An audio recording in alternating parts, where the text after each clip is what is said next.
Good morning. It's good to take a moment or two at the beginning of the day or whenever it's getting to you to just remember God, to think about Him. Ecclesiastes says, "Remember now thy Creator in the days of thy youth." And so that's a long time ago for a lot of us. But we can go to Micah 6:8. He has shown thee, O man, what is good. What doth the Lord require of thee? To do justly, love mercy, walk humbly with God. And that's certainly our marching orders. And I wanted to mention a couple things today. One is some folks have asked about some things that we write. I don't think to promote things that I've done. People ask me to do things and I do them. There's quite a few pamphlets and different books, small books that I've written or we've put together as a staff. This is 90 thoughts for the day, and the idea of having something that will get thinking, a truth. Sometimes, and I would never want any book man wrote to take the place of what God wrote. But sometimes a thought will help us get a truth in our head, a biblical truth. And I encourage you, read your Bible, read it first, read it most. But this is, like I said, this is just they're short. That's a long one. There's I can't get the pages apart here. Just 2 pages, just chapter, one thing at a time, having a purpose, training, sinners, things in my heart, to hear counsel, things that are vanity. And these are things that I'm assuming you can pick them up at our church, call the office or whatever. I know they'd be in our bookstore. Today I want to mention, I'm thinking about our country today. And of course, the elections and all the mess in politics. I hope you're taking time to pray for your nation. It's our home. It's where our kids and grandkids and great-grandkids will live. If the Lord doesn't come back, generations to come, we'll look back and see the trends of society. And so before we get to the Bible, I want to mention a very simple song that probably everybody knows. This song, I'll tell you what it is in a minute. Samuel Francis Smith was one of the outstanding Baptist preachers and patriots of the past, born in Massachusetts in 1808, graduated from Harvard in 1829. Then he went to Andover Theological Seminary, finishing there. He wrote this hymn. So as a young man, he wrote this, and I think we need youth to think and to develop heartfelt beliefs and convictions. And there's so much done by youth. And going on, this hymn he wrote, it says he served with distinction in several large Baptist churches throughout the East in 1843 in cooperation with Barton Stowe. Smith compiled a hymnal, this is called the Psalmist, which became the most widely used Baptist hymnal in its day. Samuel Smith himself composed 150 hymns during his lifetime. He was also the editor of a missionary magazine. He exerted strong influence in promoting the cause of missions. He became the secretary of the Baptist Missionary Union and spent much time visiting foreign fields. He was also a linguist, and this is something these people I marvel. He was accomplished in 15 different languages, and at the age of 86, he decided to start learning Russian, and he just gave himself to these things. Well, when he was a young man, a man named Lowell Smith gave to Samuel Smith, who wrote this song, a copy of a German patriotic poem called "God Bless Our Native Land." Samuel Smith was then only 24 years of age. He was moved at the thought that our young nation needed a similar stirring bit of verse, that under an inspirational impulse, he just began to write. There was a scrap of paper, and it says within half an hour, he finished this perhaps most beloved patriotic hymn. The 4 stanzas today are exactly as they were written on that scrap of paper by this 24-year-old young man. My country, 'tis of thee, sweet land of liberty, of thee I sing. Land where my fathers died, land of the pilgrim's pride, from every mountainside let freedom ring. My native country, thee, land of the noble free. Thy name I love thy rocks and rills, thy woods and templed hills. My heart with rapture thrills, like that above. Let music swell the breeze and ring from all the trees, sweet freedom song. Let mortal tongues awake, let all that breathe partake, let rocks their silence break, the sound prolong. Our fathers, God, to thee, author of liberty, to thee we sing. Long may our land be bright with freedom's holy light. Protect us by thy might, great God, our King. And what's interesting about that is those lyrics are original, written by this 24-year-old young man and written out in a 30-minute period, and they're still exactly like he wrote them. But what's interesting is the tune, and if you're not familiar with it, there's a lot of tunes that were passed around. And there's an old, I think, I don't know, French, Italian song, O Sole Mio, and I have no idea what the words mean. But someone took that tune and put, "Oh, how I love him, how I adore him," and made it into a very moving song of devotion and worship. And it was interesting. We had a young man and was not saved yet. His parents were saved, coming to our church, and he was in his early 20s. And the piano player for an offertory was playing that song, "Oh, how I love him." And the young man knew the secular version, and he leaned over to his mom and said, "What kind of a church is this using that kind of a song in here?"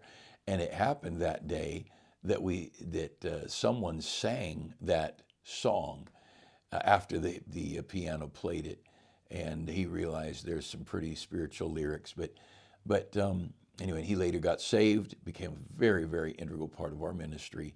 But I don't know if that song had anything to do with it. But this song, back to the subject, the song and the text is distinctly a Baptist preacher who loved America.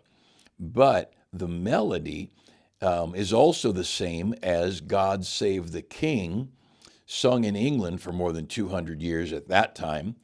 And also, it was found in the Swiss music as early as the 17th century. It was found also in Germany, Sweden, and Russia.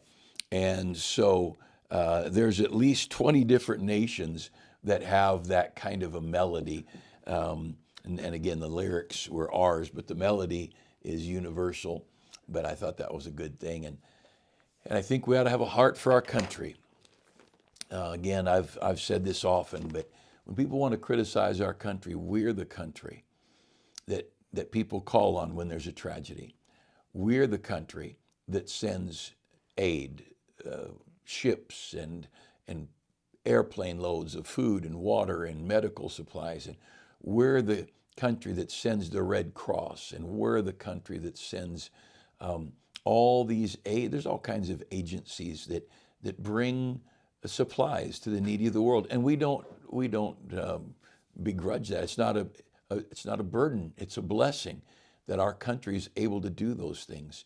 It's a great thing that we could take some of our prosperity. Our country is the most giving country on the planet, and our people, our citizens, are generous beyond words in giving of their monetary possessions, but also giving their children. And we have people in medical missions and people that go around the world, everything from agriculture to medicine. And many, many times our people go overseas and have helped in political situations. And our country is an amazing country. Our country, then if you want to get spiritual, our country provides almost all the missionaries to the world right now, the vast majority of the missionaries.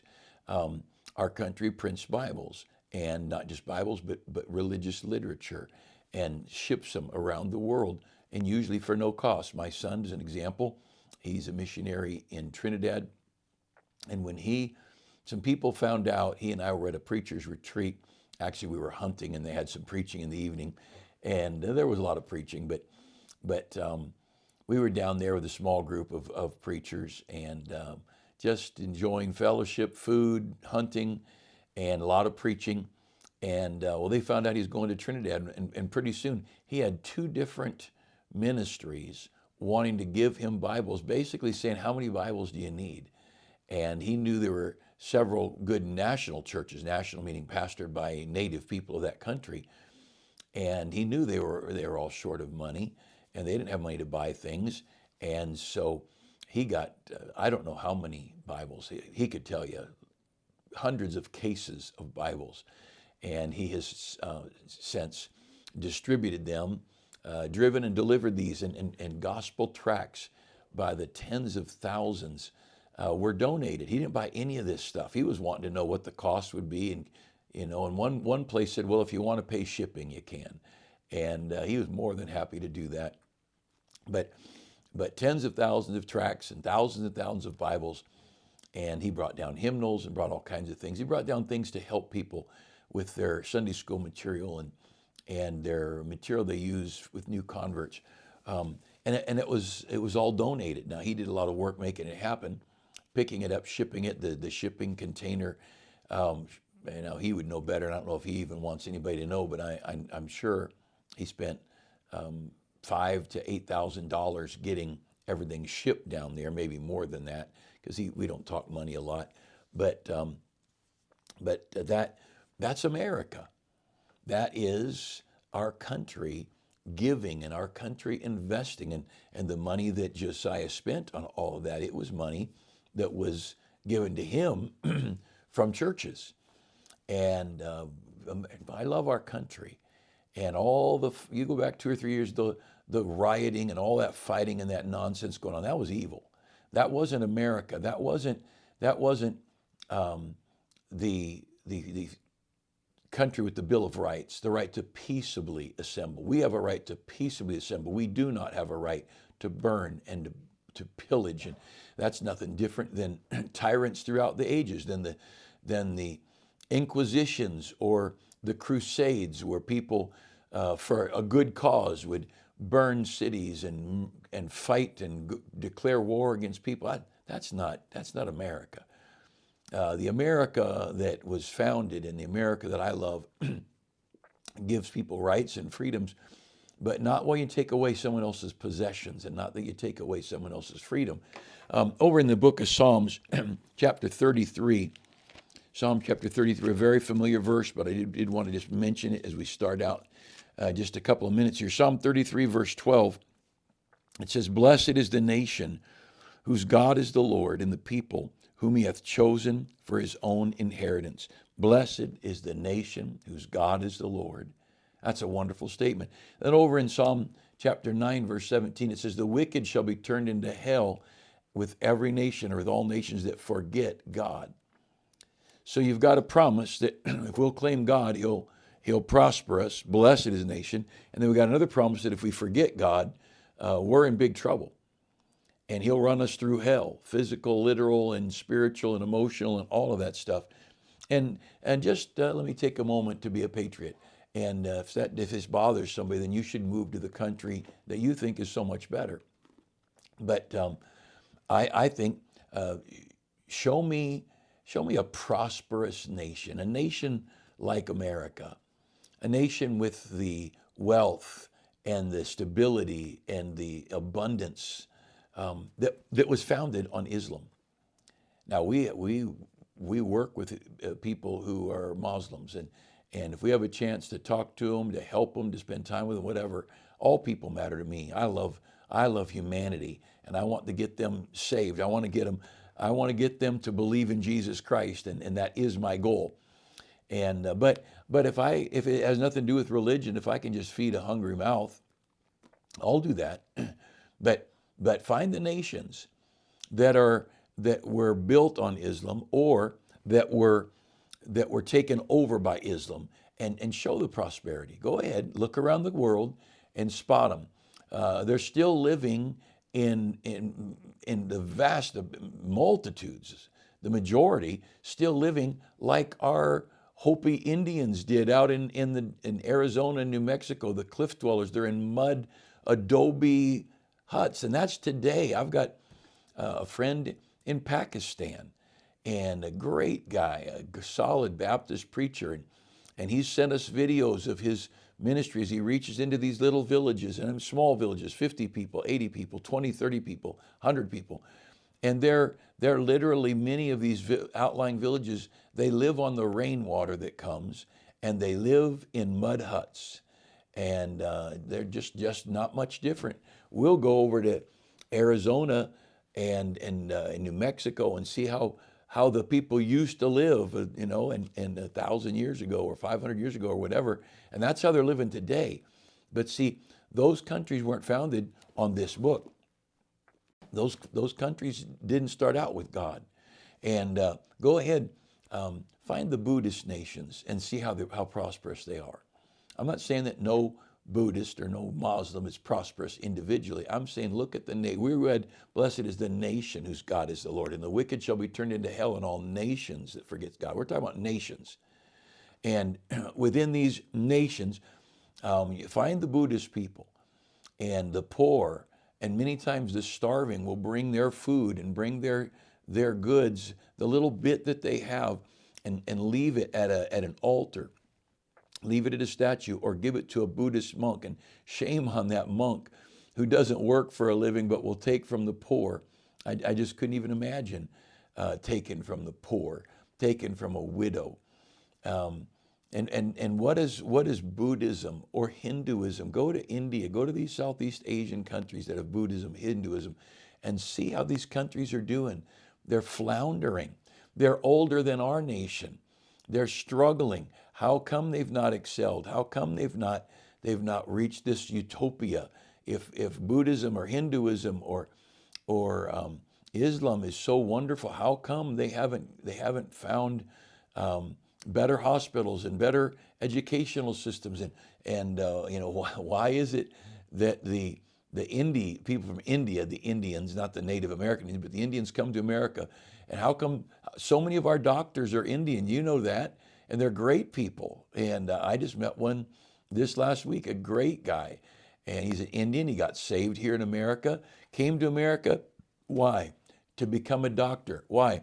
Because that's the highest goal for people in India, to raise their children up and send them to America, the nation that's got a Bible as its foundation, to America, to learn in our colleges and our universities, and then most often to practice medicine in our country so they can send money back to their country to take care of their loved ones. And I'm not against that at all, but I'll tell you what, let's don't forget where it came from. It came from a nation that loved this book. Find the communist countries. Look at Stalin and Lenin. Look at Hitler, Mao. Go through China and Russia and ancient nations far older than the United States, and look at those nations and see what I know they weren't always communist. They were around a long time before communism took over. You can go back to Attila the Hun and Marco Polo, and go back to the ancient days, and they built the Great Wall of China to protect certain areas from other peoples, and you look at all that, but look at it, and there's tyrants, and there's poor people, there's paupers, there's the rich ruling class, and there's the ruled, the people that are under the thumb of the wealthy. That's the product of socialism. That's the product of communism. And people might say, well, look at Switzerland, or look at some of these countries, European countries, or Australia, or maybe New Zealand, and they'll start touting them as, well, look at, they've got socialism, they're doing good. They're doing good because you go to their roots, and the Bible went from Israel, and it began going north and west, and it crossed Europe, and it got to England, and it got eventually to America. And where the Word of God is the foundation is where there was development and stability and growth. And then as the the wicked shall be turned into hell, and every nation that forgets God. As those European nations or other nations forgot God, they start to lose the blessing. They ignore God in the Bible, and they bring in immigrants that hate God and hate the Bible and hate democracy and hate freedom. And they're bringing these people in. Why would a free country bring people into its country who hate freedom? That doesn't make sense. Now, you want to come to America to become an American, learn our Constitution and our Bill of Rights, and learn our Pledge of Allegiance, and learn our hymns, and well, I'm for you. Come on over. But come to learn our language, and come to love our country, and come to contribute, to get a job and to work and to make a life for yourself. Don't come here to be a mooch, don't come to be a thief, don't come to be a drug pusher. And I've got opinions. That First Amendment gives me the right to freedom of speech. Unless you're a liberal in politics today, they'll take away your freedom of speech. But if you want to look, there's two countries in the history of the world that I know of, and I'm not the smartest, you may know another, but I only know of two countries that were founded on the Bible. Really, that were founded on any book. But Israel and America were founded on this book. Israel, founded on the Old Testament. You know the story. There's your Old Testament. And Israel, founded on the Word of God. Abraham was called out to be a great nation. Abraham, Isaac, Jacob. Jacob was called, his name changed to Israel. His 12 sons, the 12 tribes of Israel. Joseph's down in Egypt. Jacob's family goes to Egypt. Moses leads them out of Egypt. Moses, that great leader and general and philosopher and writer, and you name it. And he gets them up to the Jordan River, and Joshua takes the Israelite people across the Jordan River into Jericho and Ai and around the land of Canaan. And Israel's founded on this. Their laws came out of this Old Testament. Their value system, the way they got along, it all came from here. Well, then you add Jesus and the New Testament doctrines, and you've got this, and our founders and the framers, those people who wrote our founding documents, the people who framed this nation in its essence, what it believed, the truths, how our laws would be, everything about the founding of our nation, those people got from the Bible. And there's so much truth in here. And our founders were not all Christians, but they all had respect for this book. They all knew a book of wisdom. They all knew this was a book of truth. And different people, different of our founders, they had different perspectives on the Bible. But go ahead and read their speeches, and you'll see the Bible is intertwined through these people's lives, through their vocabulary. In fact, you go back 100 years, we're at 2024, go back to 1924 and read books, even look at movies as the movie industry and TV came in, or radio broadcasts came in. They told stories, they alluded to the Bible. I've read all Louis L'Amour's books, and he's not that old, but he's World War II to Vietnam era, the 30s to the 60s and maybe into that era, 70s perhaps, but he wasn't a Christian writer. In fact, he kind of plays down Christianity, but you can't go through his books and not see Bible verses popping up, because Americans knew this was true. Americans knew these things in here, they're the things to build your life on. And the greatness of America is that our founders said, we found truth. And they all didn't put their faith in Jesus Christ, and they all weren't going to say that they believe Adam and Eve and Noah swallowed Jonah got swallowed by a whale and Noah built the ark. They're not all going to believe that, but they all believed this book was a book of truth, and they used it, and they read it, and they knew it. They couldn't get their degrees to serve in political office if they didn't go to theology school. And in most of our founding days, you had to have a pretty solid theological basis in order to be anybody in law. Why? Because that's where the law came from. Our laws in America came from these laws. The Ten Commandments, the two tables of the Ten Commandments. The first set of commandments to have no other gods, to not have any statues or idols, no God before him. That first table of commandments, those are all between us and God individually. And then the next table, don't covet, steal, lie, murder, all that. The other table of commandments, they're vertical or horizontal, and that's how we treat our neighbor. So this set of laws, that's personal between you and God. This set of laws, that's between you and society. And our founders pulled those laws and said, we will build our legal system on those things. And that's the reason we got away from Protestantism when the early days of our country, because the Protestants wanted to make everybody worship God and no other gods and all. And our framers, as they set up our country, they said, oh, no, you're not going to make anybody have religion. You're not going to make anybody have this religion or that religion. They did that over in Europe, and we came here to be different. And when our founders started laying out the beliefs of America, when our framers wrote out the Constitution and the Bill of Rights, they said every man is going to be able to have his own faith or his own lack of faith. It's between him and his God. That's the vertical ones. But the horizontal ones, those still are true. Don't kill, don't murder, don't bear false witness. And boy, we are in a mess when we've got people who can lie in court about people running for important offices, and they can lie and smear and they don't get in any trouble. We need to get back to those commandments. Our early days, you couldn't get away with that stuff. You perjured yourself under oath, and you were in big trouble legally. Today, nobody cares a whole lot. Why? Because we've forgotten where we got our truth. Blessed is the nation whose God is the Lord. You know why Israel's so prosperous? All those nations around Israel, they're primitive compared to Israel. Israel is unbelievably prosperous. Even though they're a tiny country, attacked, they're the apple of God's eye, and they were founded on the book.